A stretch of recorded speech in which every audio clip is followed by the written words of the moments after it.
Good morning, students and Brother Robert and teachers. Today, my group and I were going to develop a very important topic in this world, that is domestic violence. It can be a real problem and a real issue to this world because many lives have taken on this issue and can have really damages in society. For that, we bring you here more information about this important topic.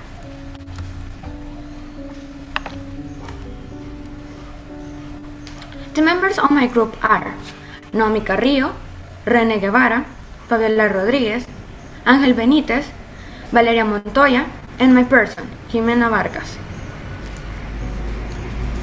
The first question. What are the main causes of domestic violence? Ángel. This is a very good question.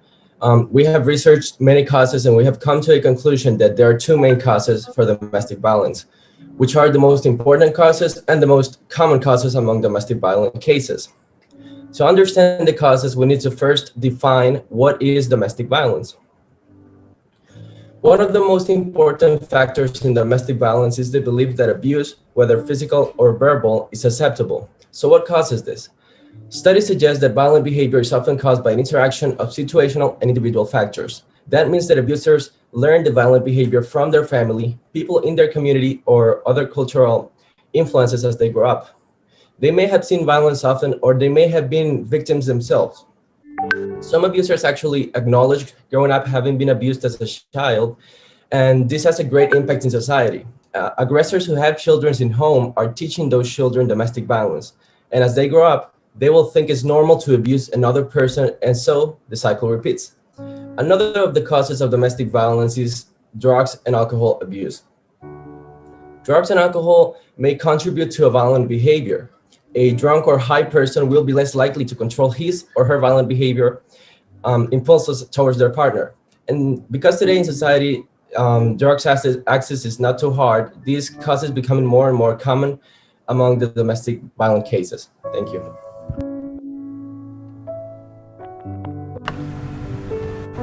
That was a great answer, Ángel. So to get more deep here, and when it is considered to be domestic violence, Naomi? Is where all violence or sometimes violence can be defined as a pattern of behavior, any type of relationship that is used to an intimate partner. The abuse doesn't have to be physically violent to be considered violence. Well, when one member of a relationship tries to control and have power over the other person, it is considered domestic violence. The abuse can be physical, sexual, emotional, economic, or psychological action that threats or influence another person. This can include any behaviors that threaten, intimidate, terrorize, manipulate, or hurt or humiliate the other person. Domestic abuse can happen to anyone of any race, age, sexual orientation, religion, or gender. It can occur within a wide range of relationships, including the father and daughter, or couples who are married or just dating. Domestic violence can occur within a wide range of socioeconomic backgrounds, whether rich or poor. The incidents are rarely isolated, and it usually escalates in frequency for little violence to sometimes death. Thank you. That was a really great answer, Naomi. So for the people that are asking what influences domestic violence, what aspects the influence of the occurrence of domestic violence? Fabiola. Social problem that is violence is affecting a high percentage of families in our society and in every economic and cultural levels. According to a research paper published by the Biomedical Journal of Scientific and Technical Research, there are 5 main factors that affect the occurrence of domestic violence, which are demographic, socioeconomic, social-cultural, individual, and environmental factors. Thank you. Thank you for that answer. So the next question is, and for the people that are asking, what is a psychological and domestic violence and what consequences does it has on the victim? Here we have. Psychological violence is any act which causes psychological harm to an individual, meaning that it damages the person's mind. Psychological violence can take form of, for example, defamation, verbal insult, or harassment. This kind of violence is one of the most common in domestic violence cases, and it seems that sometimes words and insults can have more consequences on the victim. Some consequences of psychological violence are increased psychological morbidity, most notably as depression, low self-esteem, questioning sense of self, anxiety, alcohol and drug abuse, or post-traumatic stress. These are common subsequent consequences to experiencing psychological violence. Among the victims who are still living with their aggressors, high amount of stress, fear, and anxiety are commonly reported. This means that psychological violence can damage the victim permanently. As this kind of violence is becoming more and more common, more people are seen affected by this psychological violence. Thank you. Great answer. Now you understand why this is a real issue in this world, right? So, in order to get more deep, the next question is, which are the types of domestic violence?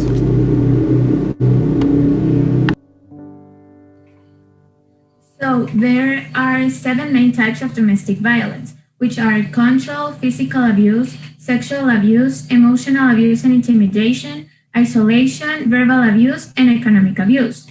Control is a way for the abuser to maintain dominance over the victim, and this may include monitoring phone calls, not allowing their freedom of choice in terms of clothing style and hairstyle, making the victim believe that they are incapable of performing simple tasks without the abuser, and using the children to control the victim parent. Physical abuse. According to the AMEND Workgroup for Ending Violent Behaviors, physical abuse is any physically aggressive behavior, withholding of physical needs, and indirect physically harmful behaviors. This may include hitting, biting, slapping, hitting with an object, threatening with a weapon, or threatening to physically assault. Sexual abuse. Sexual abuse is using sex in an exploitative fashion or forcing sex on another person. It may involve both physical and verbal behaviors. It may include laughing or making fun about someone's sexuality, exhibiting excessive jealousy, ending in false accusations of infidelity, and exploiting a victim who is unable to perform an informed decision about involvement in sexual activities because of being asleep, intoxicated, drunk, disabled, too young, too old, or dependent upon or afraid of the perpetrator. Emotional abuse. According to the AMEND Workgroup for Ending Violent Behaviors, emotional abuse is any abusive behavior that exploits another person's vulnerabilities or insecurities or character. And it may include insulting or criticizing to undermine the victim's self-confidence, consistently disregarding, ignoring, or neglecting the victim's requests and needs, and telling the victim that they are mentally unstable or incompetent. Isolation. Isolation is a form of abuse that is closely connected to controlling behaviors.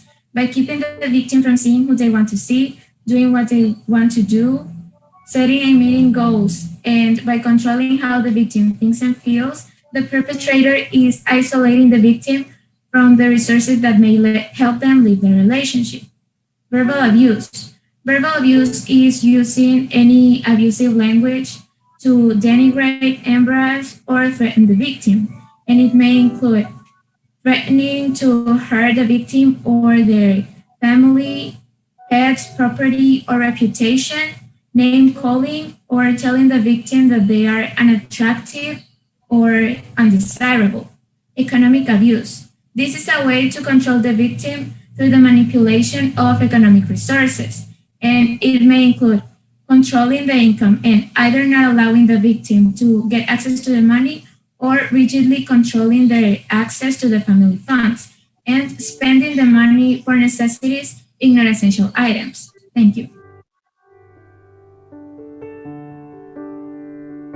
Perfect. I think that it's really important to understand that these people have bad times when they are under submission of someone else. So, in order to understand more about this interesting topic, who can be a victim of domestic violence, Naomi?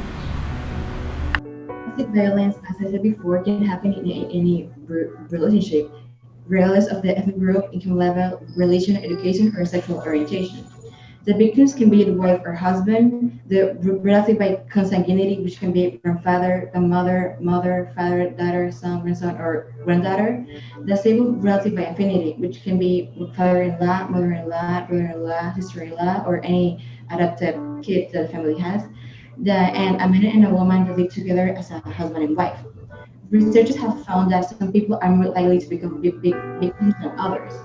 A likely victim has poor self-image, puts up with abusive behavior, is economically and emotionally dependent on the abuser, is uncertain of his or her own needs, has a very low self-esteem, has an uneasy belief that he or she can change the violent behavior of their abuser, feels powerless to stop violence, and normally believes that jealousy is a proof of love. While abuse can happen to anyone of any gender, women are by far the most frequent victims and men are by far the most frequent abusers. Thank you. Really informative. So, in order to be more empathic with the victims that suffer from this, Valeria, why in many cases the victim does not say anything?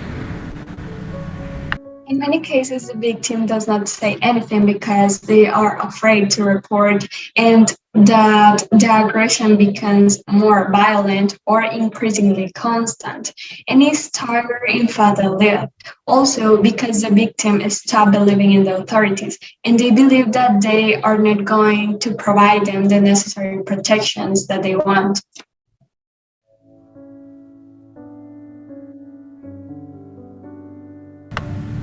Okay. So, the next question is: do you think children growing up in an environment of domestic violence are more likely to be aggressors, Angel? Yes, I do think that children who witness or are victims of violence may learn to believe that violence is a reasonable way to resolve conflicts between people. We know that children have a great capacity to remember, to learn, and to repeat. Boys who learn that women are not to be valued or respected and who see violence directed against women are more likely to abuse women when they grow up. And girls who witness domestic violence in their families of origins are more likely to be victimized by their own husbands. In fact, some abusers acknowledge growing up having been abused as a child. Whether the children witness or experience, it can take a big role in their development. Children are at a increased risk for emotional behavior problems, regardless if they were directly abused or not. Some consequences on this include anxiety, depression, and academic problems on the children. Thank you. Okay, I think that this answers a lot of questions in home, right? So, the next question is: what actions can we take to prevent domestic violence? This is really important for the future people. Listen, please. Well, you can establish clear rules within the family for coexistence in home because it is important to determine rules that and duties that each member of the family has to fulfill under the same roof, as they will help to establish the limits of behavior and the way your violence will be treated. They must be easy to interpret and must be accepted by all the members of the family so you can have a very peaceful environment. You can also strengthen communication level within the family. Actively listen and try not to fall into judgment, avoid unnecessary criticisms. Try to put yourself in the other's shoes and show interest and respect for the feelings of others. In this way, you can create an environment of trust that is key to improving communication at home. remember that the word must be consistent within the action. You can also try to dialogue and mediation panels to try to strengthen the family bonds, as they can help you to create a more safe environment for you. Also, don't forget that the nonverbal language also can communicate a lot. So using gestures that replace sentences can be very helpful in telling them how much you love them. Thank you.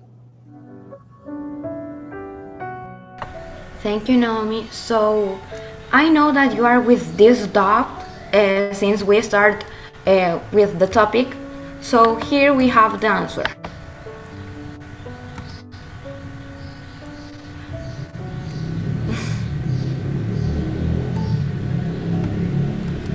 What laws exist against domestic violence in our country, Valeria?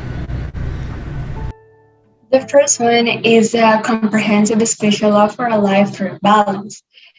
This law has proposed to establish, recognize, and guarantee the rights of women to have a life free of violence through public policies oriented to the detention, prevention, care, protection, repair, and punishment of violence against women in order to protect their rights to life, physical integrity, etc.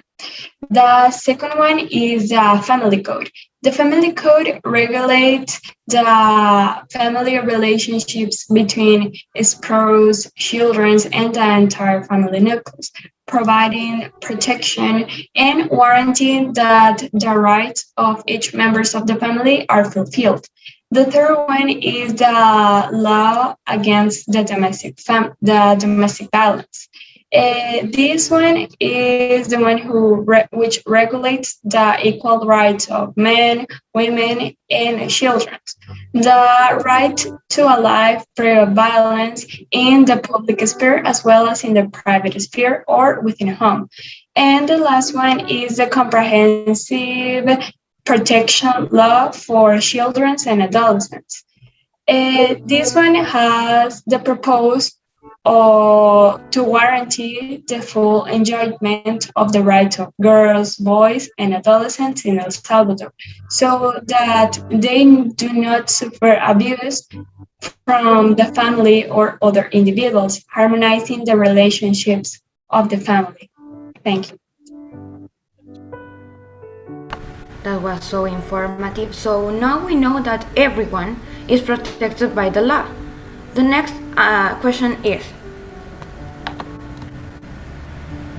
what should be done when someone suffers domestic violence, Rene? Okay, first of all, we need to call the police after, because the police is the official people that can remove the aggressor from the person. After, we need to have a long conversation with the person and support him. We need to give them time and also patience. We need to understand the feelings from the people because it is not an easy situation to pass. Also, we can change that he can go to support groups and to professional help. Thank you. Okay. The last but not less important question is it. In what way can Christians support a victim of domestic violence by using the Bible, Rene? Okay. First of all, we need to know that God hates the violence. He told us that we need to have the relationship with faithfulness, love, and faith. As a commandment said that we need to love ourselves as the other people. So we can accompany the people to the church and pray for him. And also we can gain a heart for God because God commands us to help the people because all of us, we are creation of him. Thank you. Great. So in conclusion, anyone can suffer from domestic violence, people. Anyone can suffer from this real issue, but as many people suffer domestic violence, many people can go out there. Many people can ask for help, and we as Christians, we have to be empathic with our neighbor. we have to help others and be more supportive with these people. Thank you. Okay, thank you very much, the first group. And now I want to, don't stop sharing, Jimena. Now I will ask all people, the audience, if you have some questions related to the topic that these students have developed, you can raise your hand and I will give you, I will set up the microphone to ask a question relating to the topic that these amazing students have developed to them. Now, do you have a question for them? The audience, the students who are here, this is the time that you can ask questions to this student who have developed this very interesting topic. Do you have questions? Students from 8th B grade and students from 9th graders? Okay. One more time, if you have some questions related to the topic that these students have just developed, please ask them. Okay, David Correas, what's your question? Ask them. What is the relation with domestic abuse and some religious practices? Okay, I think that this question is related with religion, I think. So, I think that it can really be not like estimate religion, because in our religion we think that we can treat our neighbors with love, but we don't know about other religions. But as far as I know, I think in the in some Asians part of Asians, I see that people is under submission of a man, or in most cases of other people, the father of the family, or I don't know. But I think that is a good question, because it can be really a relation into domestic violence and religion. Thank you for your question. Okay. Thank you. Okay, one more question. If you want to ask directly to any of the speakers who develop the topic or the question, you can ask. Okay? Do you have questions? Raise your hand and you can ask the question to be more specific to one member of the group that developed the topic. Okay, students from 8th B and 9th graders? No questions?